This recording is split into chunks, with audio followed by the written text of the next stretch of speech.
You're attractive, successful, and emotionally aware. So why the hell are you still single? Here's a wild truth. It's not just about whom you're dating. It's about how you're dating. From your cling wrap closeness to the avoidant abyss. It might not just be them. It might be you. But we're going to help you fix that today on Off the Couch.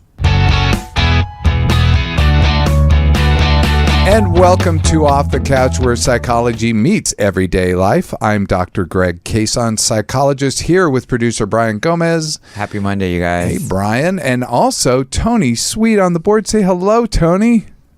Well, hello. Oh, thank you. Very sexy.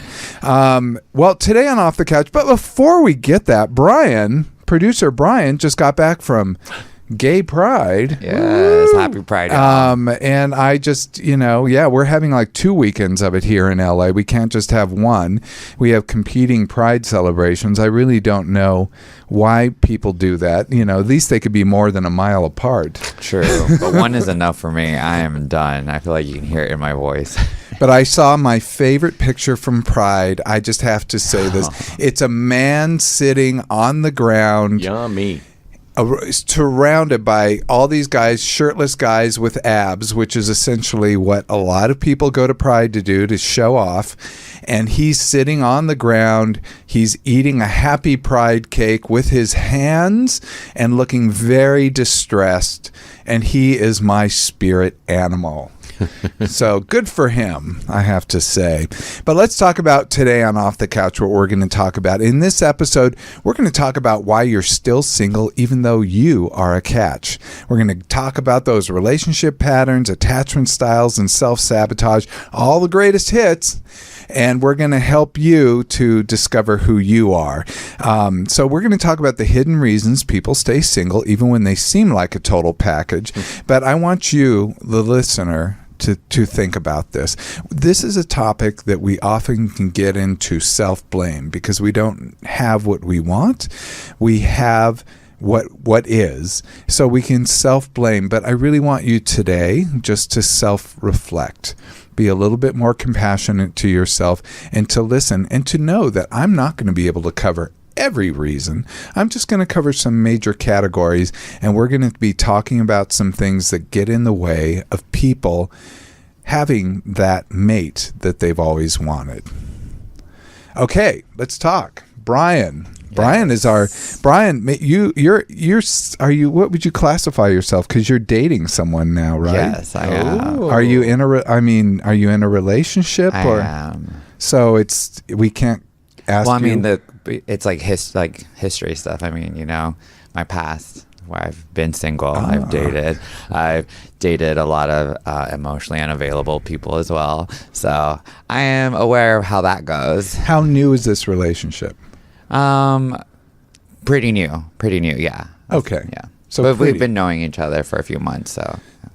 Okay. But Tony, you are the exact opposite. You're an old married man. Yes, I am. Okay. It's almost 8 years. Almost 8 years, and for me, it's been 36. Oh my gosh. So, I mean, let's face it. We're a little long in the tooth when it comes to relationships. So, what do we know about being single? Well, we made it through the maze. Right. So, I mean, that's what we're going to do is to try to help people who are single to have something that's a little better. Let's start with the myth of the great catch. I think this is one of the biggest myths. We tend to think that being attractive and successful will get you what you want. So I have people, and let's talk about why I wanted to do this topic in the first place. I was so affected by the work we did with the show about adolescence. And we talked about the manosphere. And we've done other shows talking about looks maxing, where these guys believe they have to look a certain way to attract women. I was so affected by the fact that they believe they have to act a certain way, that they have to be an alpha, that they have to drive a Ferrari, and that will get them women, and that they blame women for not being attracted to them because essentially they're trying to react to their own negative view of themselves that somehow they still don't measure up. And I'm like, dudes, the answer is so easy. And then we tied a show about avoidance. That was our last show. And we talked about some of these issues. And so I thought, wait a minute, we need to narrow this scope because there's an issue out there. There are ways to meet people that the lessons are not as hard as you may think. But the fact is, people think that they have to be a perfect vessel in order to be in a relationship. And the reality is, and I learned this when I was working at the VA, I was doing couples counseling with homeless people. And I was like, well, there's always something for everybody. There's always someone for everyone. And I worked with purely schizophrenic people, so always at least one of the couple had schizophrenia. And what really impressed me about that is they had some of the core relationship skills and openness that requires you to have a relationship. They weren't perhaps the most attractive or the most successful, certainly. But they really did have some of the right stuff to be able to bond with someone. And I think we can learn from those. There is a resume trap we all waltz into. That's the good on paper. Do you know the good on paper myth, Brian? Yeah. What is that? It's even, I mean, you could say good on the profile at this point because we're all pretty much using dating apps. Good on the profile. That's new to me. There's like certain things you have to check off the list and be like, okay, that works, that works, that works, that works, We used to call that, they check every box. That's what people used to always say. They check every box. Like on Hinge, you guys know I'm big on height, so that's like the first thing I check. And then you got to check their like political views, and then what kind of relationship they're looking for, if they're open or just wanting something, commitment. Then you got to see where in town they live. You also have to look at the job that they're in. There's so many things, and then you have to go and vet like all the pictures, and then make sure it doesn't seem catfishy. If they have a pet, that's usually a good time. It's like all these little things. Yeah. So the resume still you're really works. Picky. I am. I mean, God. Even as picky as I am, I've still picked the wrong ones. So, well, shows you. I mean, the one thing with that is that we, what I often advise on the dating profiles, that's so interesting.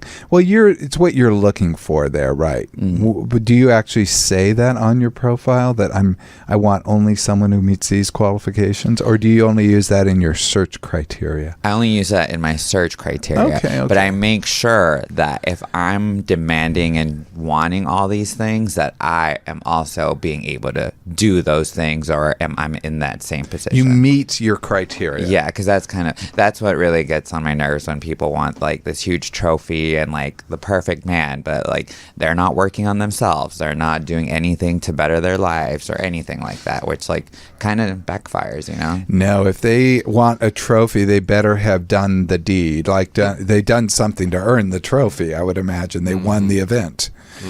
The advice I give about that.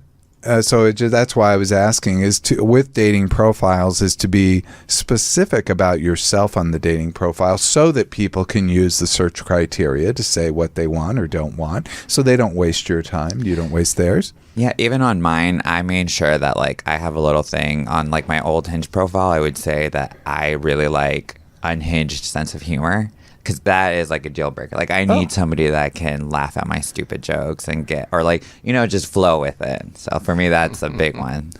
I haven't seen that sense of humor in action. We'll talk later. But the other thing I do advise is to be general about what you want. And you indicated that. But to stay and remain open to what other people present.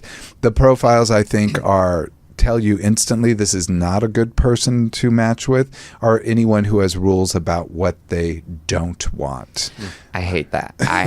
Like, that's just such a turnoff to say, I don't want this, or you can't be this. And it's like, well, it's just weird to even put that out there like that. Right. It's their job to avoid you, not your job to avoid them. Yeah. It's an instant block or remove, whatever, Exactly.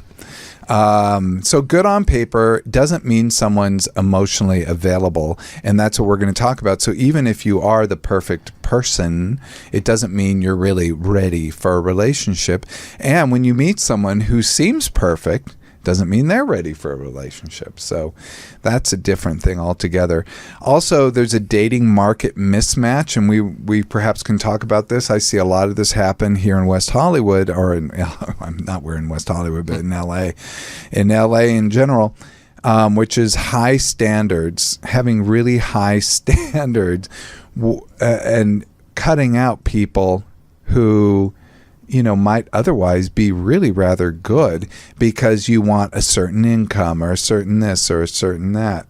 And I actually I think it's good that people know what they want and go for what they want. So I don't have an argument about that.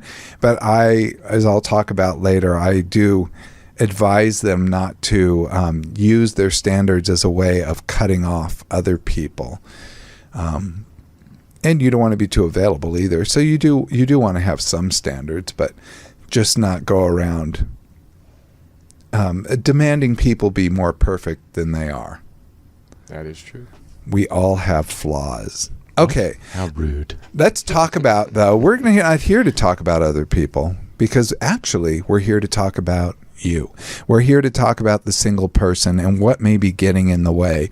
Now, I've talked about attachment styles and why they might be kind of we overuse them. It's a little bit of a TikTok overuse, but I'm going to go through them nonetheless, and then we're going to tie them to an issue that, we really do see here with dating, which is there are 4 major types of attachment styles that we know about, which is 1, secure style, 2 is anxious style, or the anxious style. Number 3 is avoidant, and number 4 is the fearful avoidant, often called disorganized. The disorganized style, because that's what it feels like when you're on the other end of it. You're like, is this one of those push me pull you llamas from Dr.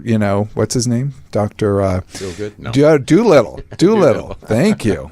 I shouldn't say things unless I have it on the tip of my tongue, but I do it all the time. So that's what it feels like, a push me, pull you. So let's talk about the first one. Not the first one, secure. We're going to save secure for last. They're the most boring ones of all.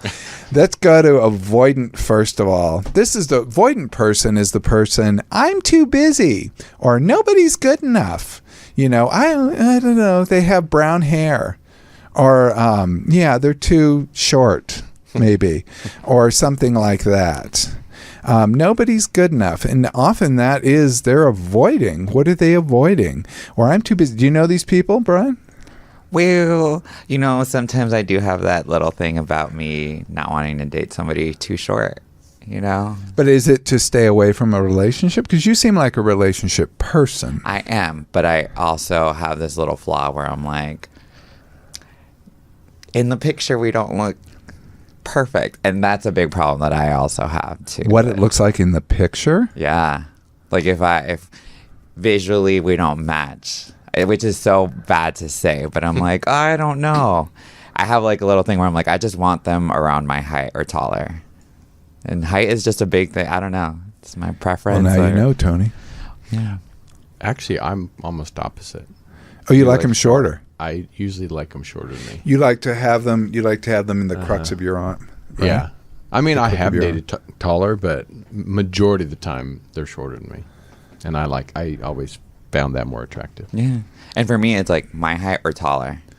But I guess I would not go out with somebody because they were taller, but I just prefer. Yeah, yes. Exactly. Yeah. Well, I'm with someone for 36 years, but my very, very, very first impression was he was too short. And look at you now. Look at you now. Yeah, famous last words. But I mean, I put a check on myself pretty quickly. I was like, that doesn't mean anything. And it's weird I had that thought. Did he? I'm curious. Did he ever tell you like later? Did he ever have something of you? He thought I was super tall, and back in the day, this long ago, I really did stick out in a bar. Oh, really? Yeah, because most people, everyone's gotten taller. Like it's pretty common to see 6-foot people and higher, but there were times when I was like the only person as tall as I was.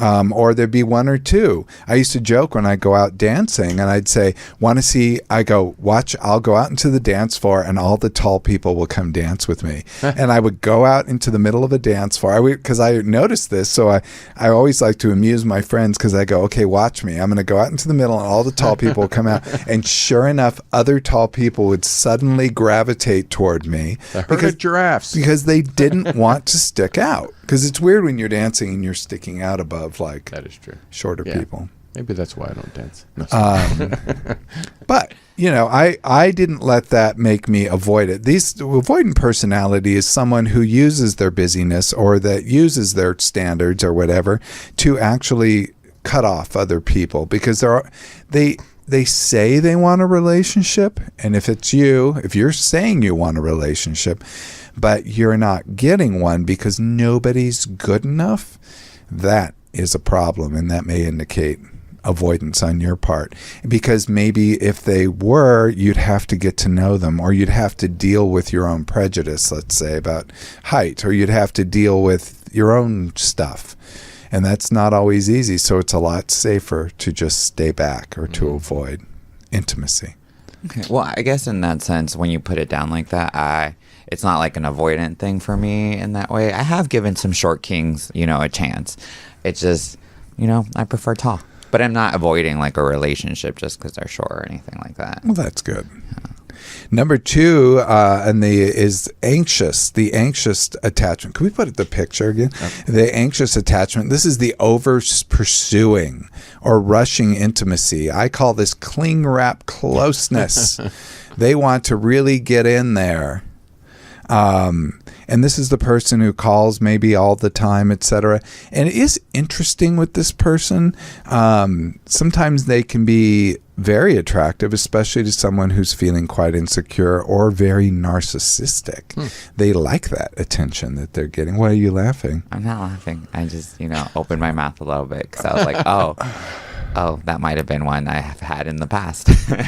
So they over pursue and rush intimacy, and basically that they want things to be more close together, and then honestly that type of person then often pushes the other person away.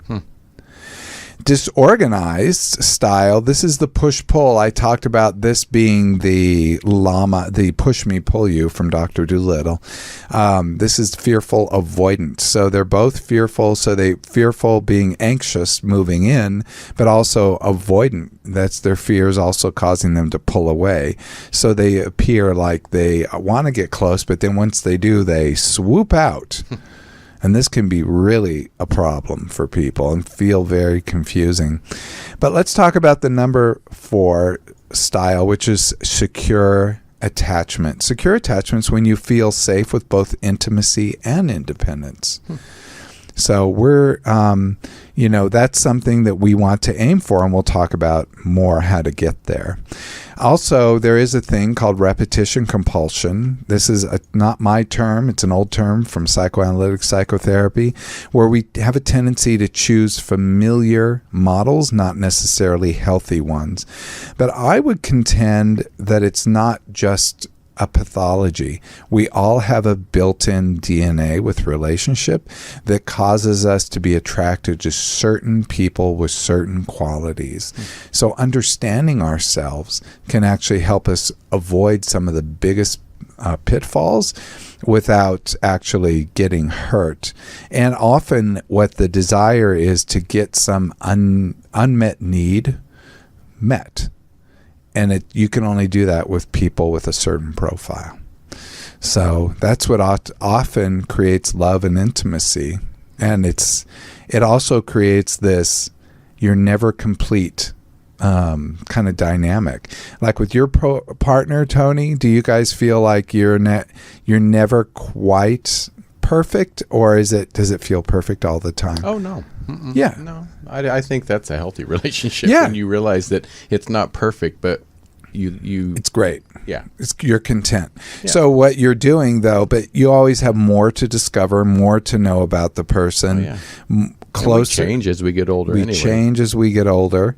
So all of that's extremely healthy. In fact, Will, my husband, he when we got married, he was 26, 27. And he's changed a lot personality-wise on his own. Oh, wow. So I brought a quiz for Brian. I'm going to take a quiz. God. Okay. Oh, my goodness. I brought a quiz for Brian, and you know what? I didn't prepare, so I don't have. Where's my pen? Do you have a pen? I Brian? do. Okay, good. Oh, I love to see behind the scenes. We were talking about how over prepared I am all the time. I wasn't that over prepared with this. Thank you, Doesn't Brian. it feel get better? I'm going to give Brian the dating patterns and attachment quiz. Oh. I want to see him square. Yeah, it's very easy, and you can take this at home. Number 1, I feel comfortable being close to others and depending on them. Is this just in general or like with? Yeah. Okay. Oh, Well, I mean, this is really with relationships. Oh, so if I was in a relation, like Yeah, but let's just answer the question for what it is. Yes. okay, just in general. What was it again? I feel comfortable being close to others and depending on them. Don't worry, it'll get worse. It just starts easy. That's the easy Yeah, Okay. Mm-hmm. you can say that. I can communicate my needs clearly. I feel like we all struggle a little bit with that. So, it's a work in progress on that one. So no or yes? Yes, We have but to it takes land me a on minute. it takes me a minute to warm up to Yeah, actually I'll say give you a little bit what I question want or mark feel. there. And I trust others easily and feel secure in love. Well, that's that sounds like up a for no. debate. I don't like to trust right away. I like to vet it out and feel Okay. feel it out first. We're leaving that one open. Okay. How about the next one? I worry that my partner doesn't really love me. Not in this one, but like that is something that does come up in relationships. Okay. I feel the need for reassurance. Yeah. Okay. I get upset when I feel ignored or distanced. Oh yeah, Okay. for sure. You- Oh, you guys are about to find out about me. I value independence over intimacy.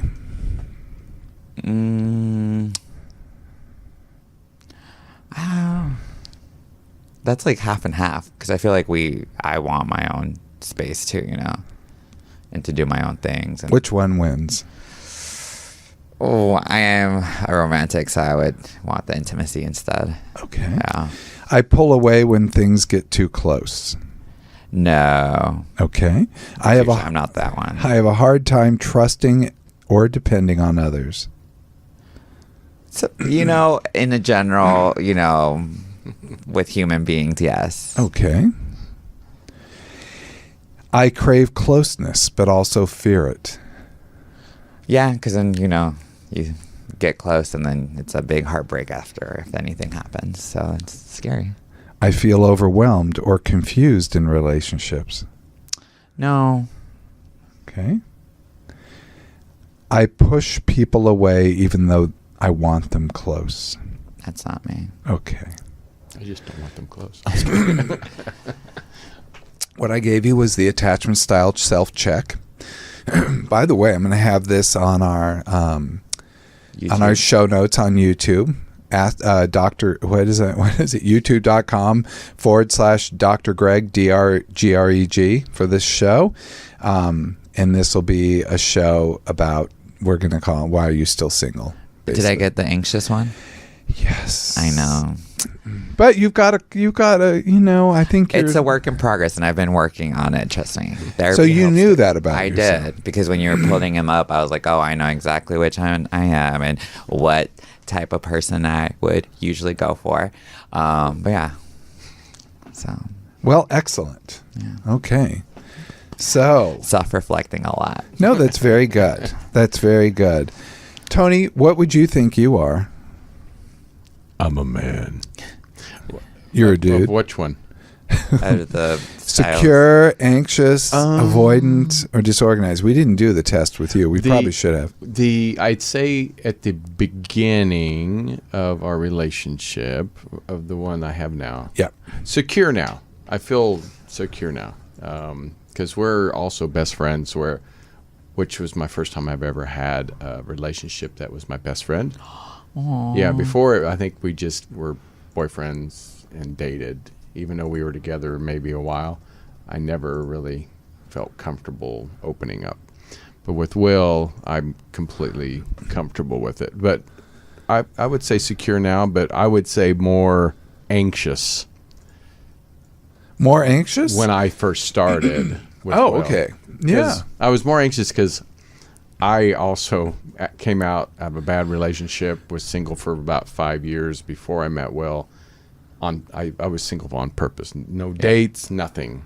So I was anxious more like, do I let him in? Do I not let him in? So, but once I felt secure, it kind of just got better and better. And I feel like that's how it works. Yeah. You know? Well, it's so funny. Well, I think I've talked in the past that I felt more secure. And it's really weird to me because if you look at my background, my family upbringing, there's no reason for that whatsoever. Yeah, same here. I mean, but it's really interesting. Although I do have one anxious attachment. I get upset when I feel ignored or distant. I don't think anyone likes that. I don't like that at all. But the other ones I don't really see. Not as much, but the secure ones, feeling comfortable and close to others, depending on them, I can communicate my needs clearly. I don't know how the other person feels. I feel like I'm being clear, and then I trust others easily. That I do, and generally feel secure. But then I mean, relationships still have issues. Yeah, always. That was like fun, a though. season, right? What? It's The a season? relationships are like seasons. They change. They are like seasons. Sometimes they get cold, and sometimes they get hot, and sometimes yeah. but I prefer fall. Yeah, me too. I like it when the colors change and That's it's just right. pretty and the air's crisp. Yes. I like it a little chilly outdoors. That's my favorite relationship. Me too. I always think I lean a little bit avoidant. I always think I always test secure, but I lean avoidant. So that's just an interesting thing. Okay. I'm sorry to clear my throat so much. Okay, so self-sabotage is the next one.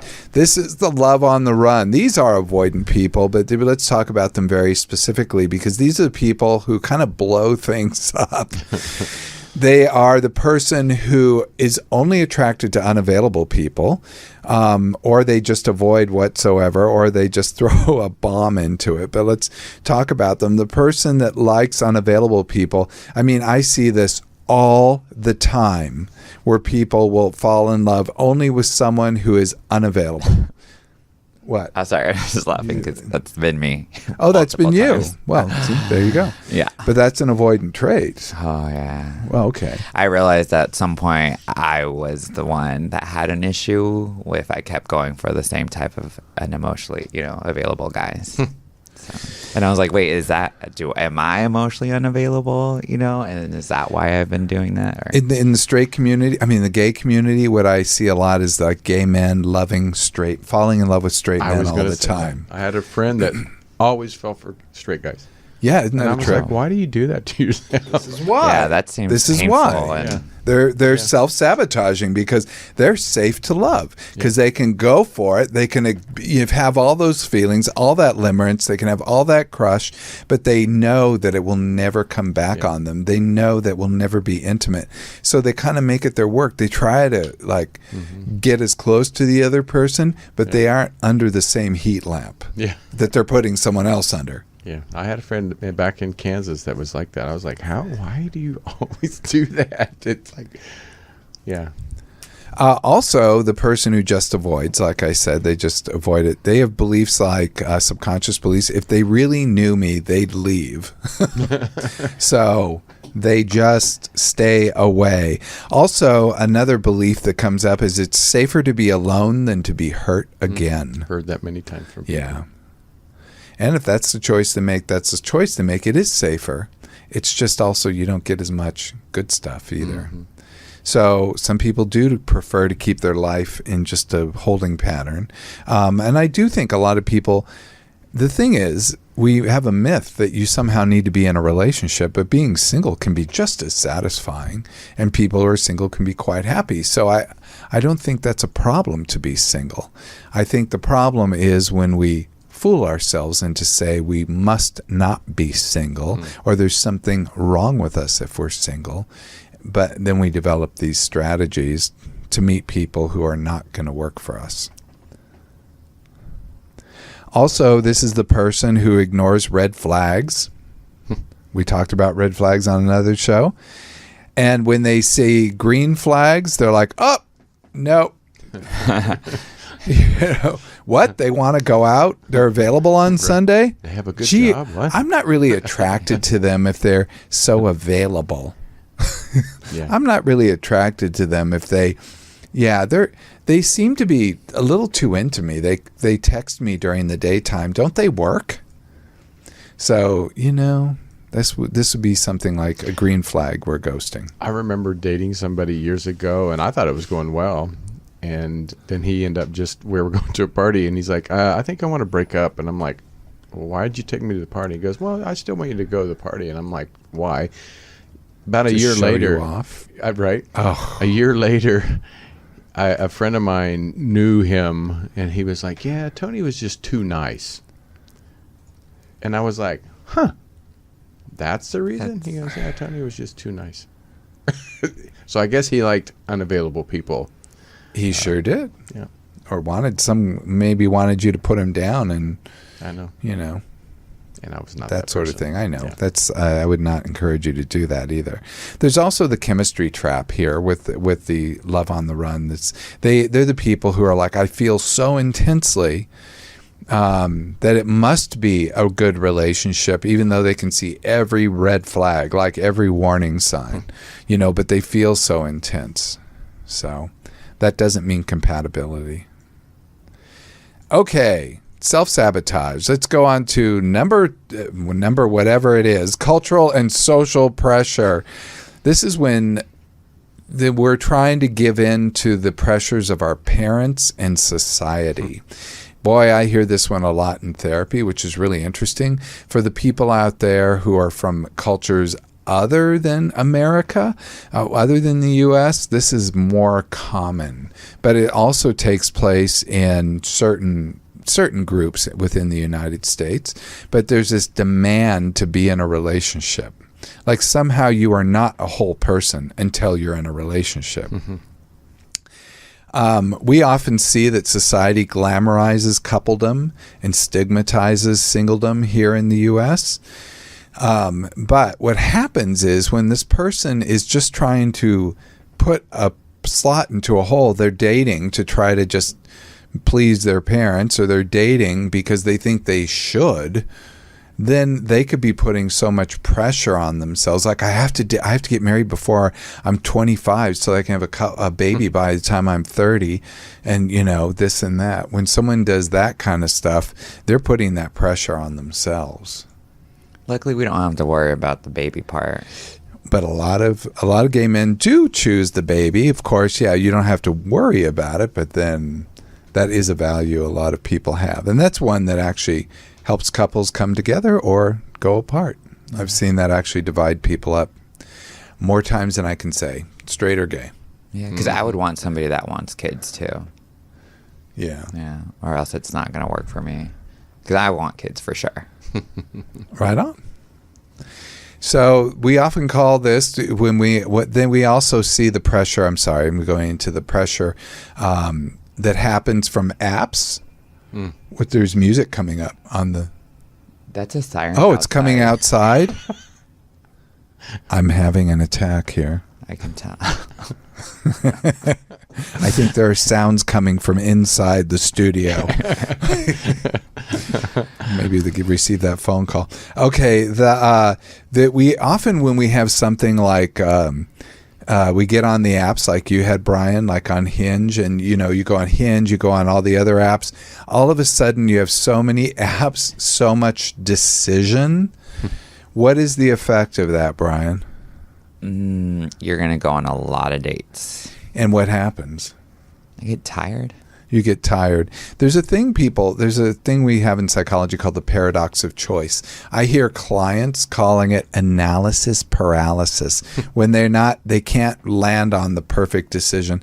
It's sort of like when you go to a ice cream store and there are 31 flavors, let's say, and then you're like, oh, let me taste that one. Let me taste that one. Let me taste that one. And then you're only going to get one scoop and you can't figure out which scoop to get.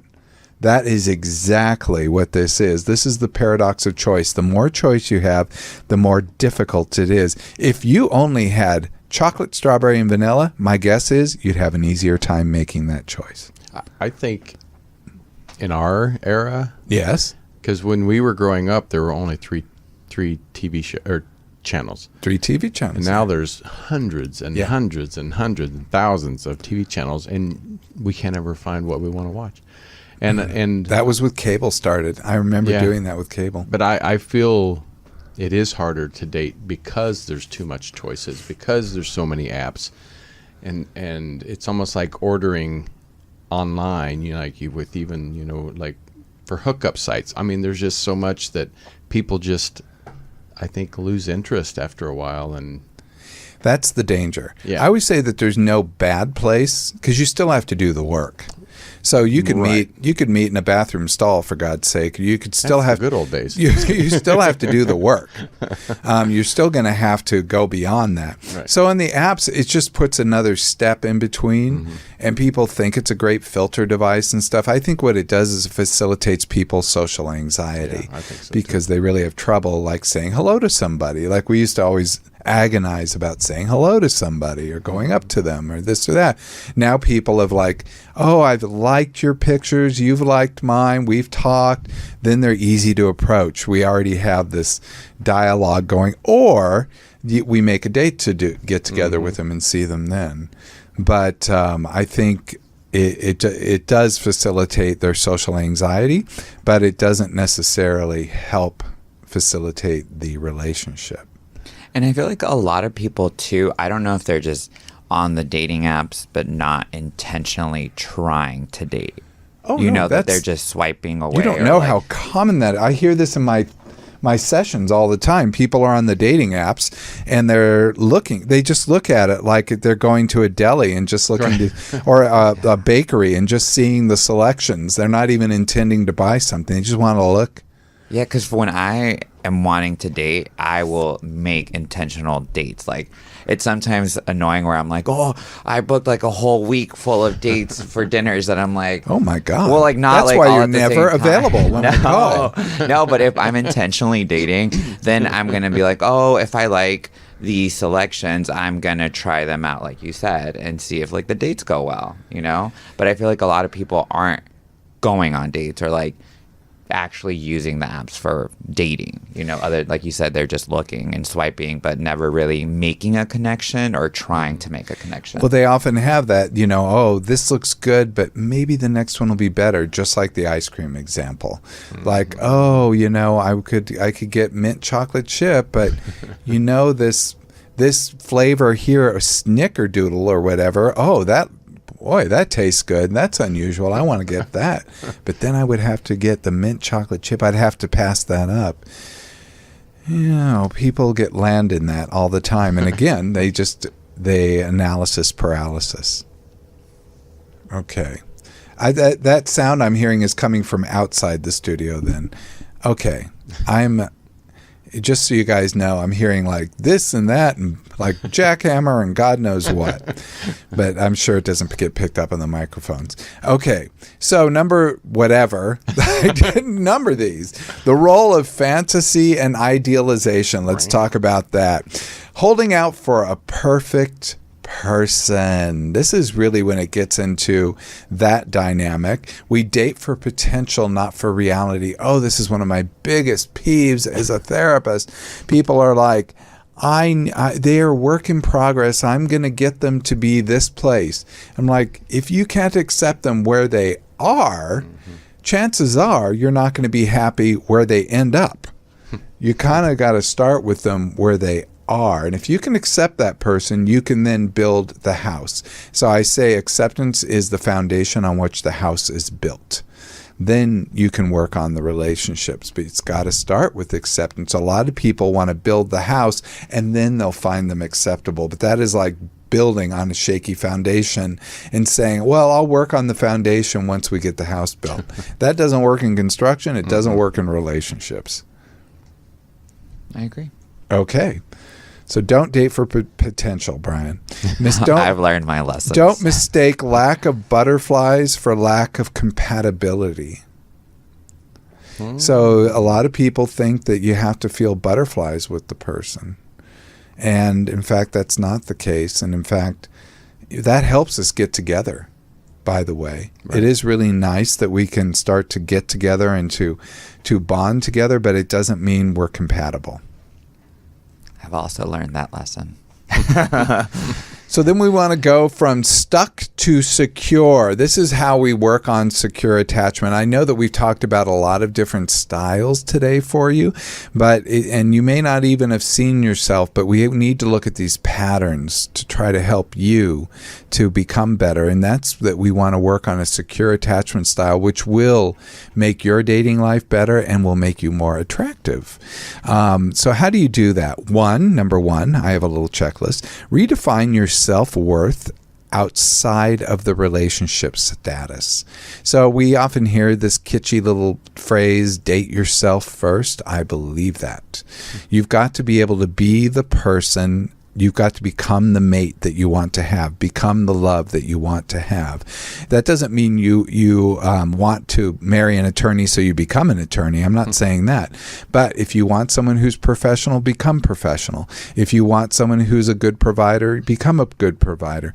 But if you want, a complementary relationship, like you want to be a stay-at-home mom and you want a dad who's out there working, then you want to become a great stay at home. That you want to be able to show the other person that this is how you can be, but also that this is a career to you too. But you want to date yourself first, and I think career is the least of it. I think you really do have to work on yourself to become just better, to become a kinder, better, more considerate and caring person.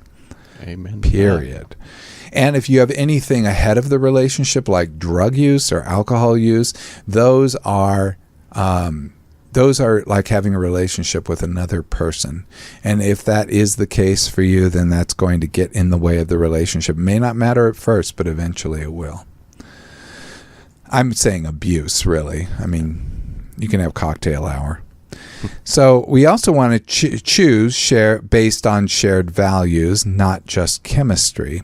So you want to share values with the person, not just feel good about the person, because that's really sinks so many relationships. Values are like the point on the horizon that you're always going for.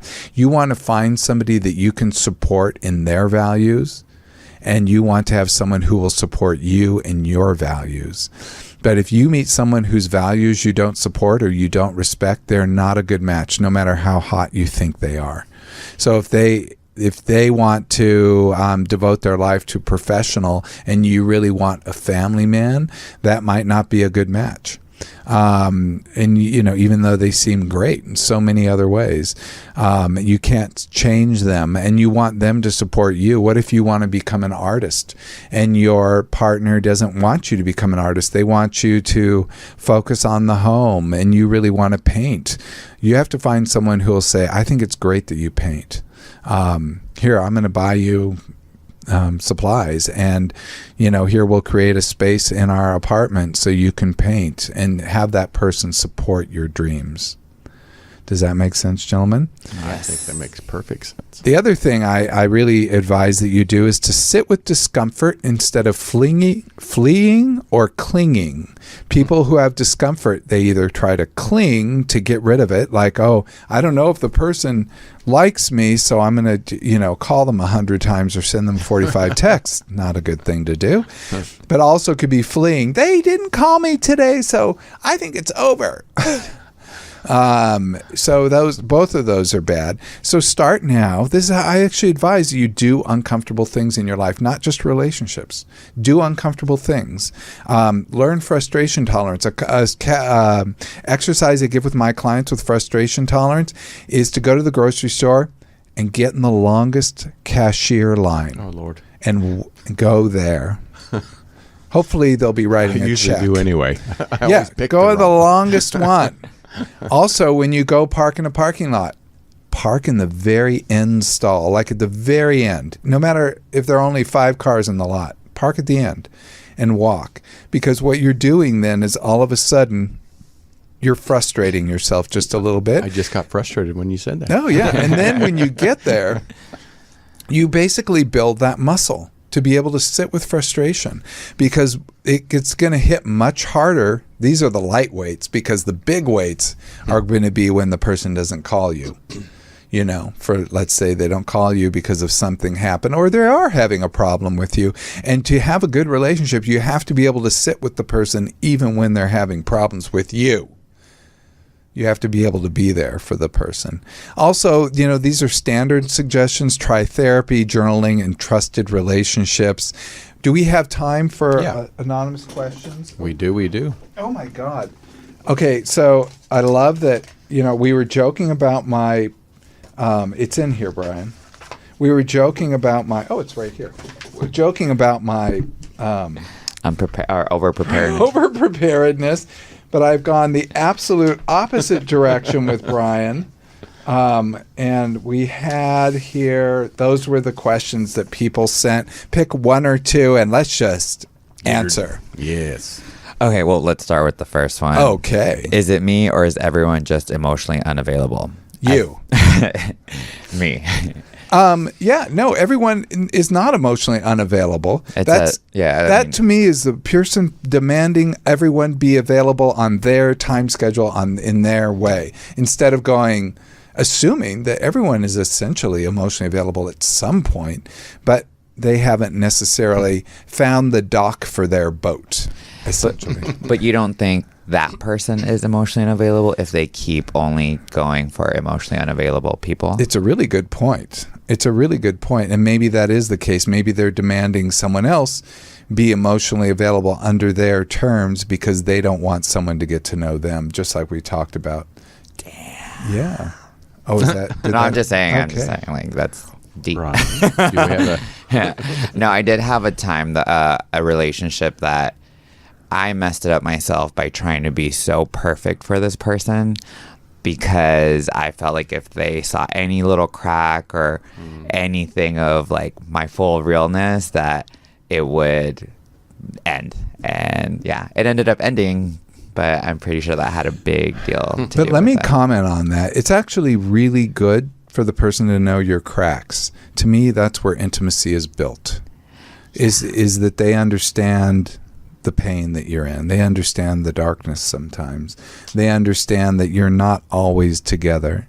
I mean, that's where intimacy is built. And if they run from that, then they are a terrible match. Well, I told you guys too, I had an issue before even if I spilled water or making a little mistake, like it would be a really big deal for me. So I've had that issue where I've had to try to make myself be perfect and like not have anything wrong or flaws. But you're completely right. That's what messes it up. Perfect relationships are bad relationships. I try to tell perfect parenting is bad parenting. Well, that's another show. We'll make my case because I have a whole case about that stuff. But yes, we're built to be able to react to flaws, and it actually builds intimacy and gets us closer to someone else. It almost as if the crack gives an opening that you can get in deeper. Okay, let's do another one. This one says, how do I break the cycle of chasing the same type that never works out? I know my type is wrong for me, but it's who I am always drawn to. How do I start dating outside my patterns without setting? Okay, how do I start? I didn't look at these in advance, so how do I start? It says, how do I Dating start dating outside my pattern without settling? Sorry. Oh, without settling. Yeah. Ooh, that's a bad clue. I never settle. That I never consider another human being settling. No? I honestly don't. No. What? Oh, I really don't. I think that basically someone is good for you or they're not. They're a good match or not. I don't think any human being has less value than another human being. And I don't think there's a settle. But, I mean, that's just me. I know I'm different. In the way you're reacting, you have a very strong opinion about that. No, not like super strong. But, you know, sometimes I feel like there's levels of matchness. And I look at it like if somebody, say... So if they're 5'11"? No, like if you can just tell somebody as like this bright human being of a person, you know, that is with somebody that doesn't treat them like that bright star human being of it, you know, like they're not matching up, or they're not treating them like that they are, you know. That's in the way that I'd be like, oh well, you're settling because this person is around or is there, or you somehow click, but it's not, you're settling, you know. You could have somebody that is treating you so much better, or like a different way that you should be. Read the question again. How do I break the cycle of chasing the same type that never works out without settling? Oh, well, I think, how we break a cycle, though, is to do something different. Basically, a cycle is when you're kind of stuck in an orbit. So the person needs to do a little experimentation and try something different. And what if, like, when they do try something different, it doesn't work? Kind of like, then you stick with it and keep going. You try something else different. You don't jump back into the pattern. Right. Well, they might, because they're afraid and they know that works. Yeah. But if they really do want to change the pattern, then they have to start acting differently than they had in the past. So I would advise that person, to really look inside and say, hey, you know, this is something I can change. And you don't have to change that much. Generally, it's like one thing. Like, just, you know what I'm going to do? I'm going to start giving people 5'11" a chance. I have. That would be a difference. But, you know, that type of thing. And, you know, the bottom line is, you know, we have to do something different. It may not work out because the person who's 5'11" was not a good match to begin with, but at least you're starting to expand your circle a little bit. The only way, when we get stuck in patterns, we're stuck in patterns. It's good for us. If it's not, that pattern isn't working for us, we need to change, and that change is going to be uncomfortable by definition. It's going to feel tough. You don't just have instant success, but eventually, if you keep working at it, you will have better success, and you can develop more positive beliefs about yourself to be able to do things. Does that? No, that's great. I think that's great advice, honestly. And there are a lot of different types of people out there, you know, that when you do break the pattern or the cycle, it's going to be like jumping back into the water, you know, seeing different fish, you know. In fact, for someone who's listening, if they're still single but they don't recognize, maybe they're single because they're kind of waking up to a new dynamic. Like, they're looking, this is what I want. They maybe is stuck in their head and it's caused them to stay out of relationships, you know, like they're avoidant or something. But if they are wanting a relationship, they can make that shift. But that doesn't mean that they've necessarily are having a problem. That problem they have, as we've talked before with avoidance, is protective. So everything's protective. So they need to change their patterns to get them into a new way of being. So look at the patterns. Yes. Okay, so we're going to have this attachment quiz that we talked about in the show notes. We said at youtube.com/Dr. Greg. We are going to have, I think I'm going to attach a questionnaire to it too, so you can do homework to really help you think about your relationship patterns. Thank you for joining me on Off the Couch today. If you saw yourself in any of today's patterns, take a breath. You're not broken. You're just human. And remember, insight is the first step, but action is what moves the needle. So whether you're breaking a pattern, reaching out to someone new, or simply being kinder to yourself, that's the real work that we need to do. And if you enjoyed today's episode, please share it with a friend who's still single or maybe is too much of a catch. And they just, you know, need to work on being less of one, I guess, or be able to, I wrote that, but no, the bottom line is that, you know, whatever they call themselves, but they're still single, it may be, if they really want to be with somebody, there is always a way. Because I believe not only there is one person for all of us, there are like hundreds, thousands for all of us. I mean, it's amazing how many amazing people there are in the world. So we acknowledge that for ourselves, and then that way we can see it in others. So don't forget to rate, review, and follow Off the Couch with Dr. Greg on Apple, Spotify, or wherever you listen. Links to the studies we already talked about. I actually do have studies that go with this. You wouldn't know it from me talking. And the handout is on youtube.com/Dr. Greg. And until next time, keep questioning your own patterns and don't settle for the chemistry when you deserve compatibility. Hit us up on socials at Ask Dr. Greg. Until next time, Tony, Brian, and me bid you farewell. Until next time, be present, be flexible, and be kind.